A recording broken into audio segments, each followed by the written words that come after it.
The longest time prophecy in the Bible related to God's judgment, mentioned in the message of the first angel in Revelation 14, is explained in Daniel 8 and 9 using symbols and representations. We can trace the development of world history through these chapters. The two-horned ram pushing west, north, and south and conquering every beast he met represents the kingdoms of Media and Persia. The male goat, with one huge horn, charged with great speed at the ram. In the process, he broke his horn and 4 horns took its place. The goat represents Alexander the Great. His kingdom of Greece was divided into 4 kingdoms. Following this, a little horn power arose, Rome. Daniel 2 and 7 states that Rome follows Greece. It is the most powerful of all the kingdoms, extending its influence far and wide and finally putting to death Jesus. The same power would destroy many of God's people and cast truth to the ground for 2,300 days, after which the sanctuary will be cleansed. 2,300 days equals 2,300 years, based on a day for a year principle in Ezekiel 4. Now, this prophecy refers to the time of the end of Earth's history.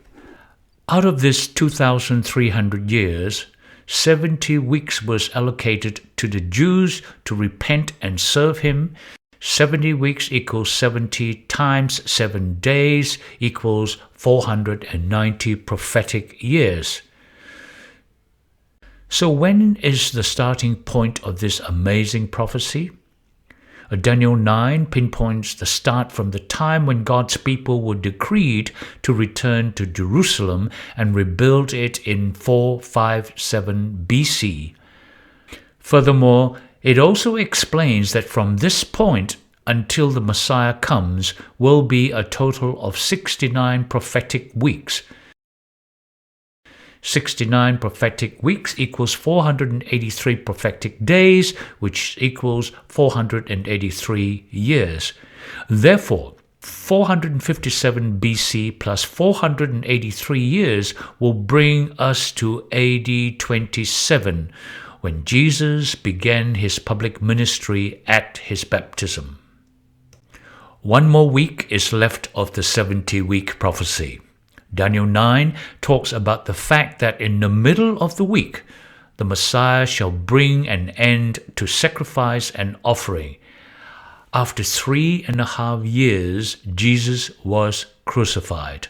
3.5 years later, Stephen was stoned, the culmination of the 70-week prophecy where the Jews rejected Jesus and God's plan.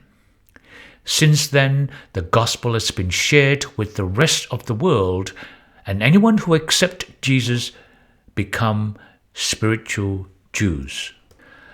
After 34 AD, 1,810 years are left of the 2,300-year prophecy. So if we add 1,810 to 34 AD, we will end at 1844, when the sanctuary will be cleansed, meaning that the heavenly judgment will begin. More details on this will be found in Study Guide 19. Behind the heavenly judgment is God's intention to get rid of sin and restore humankind back to the image of God so we can spend eternity with him. Jesus' atoning sacrifice made all this possible, and he extends the invitation for each of us to be included in his plan of salvation. You have just watched a summary of Lesson 18, Right on Time, Prophetic Appointments Revealed. Use the links in the description box to read the complete lesson or view highlighted portions of the lesson.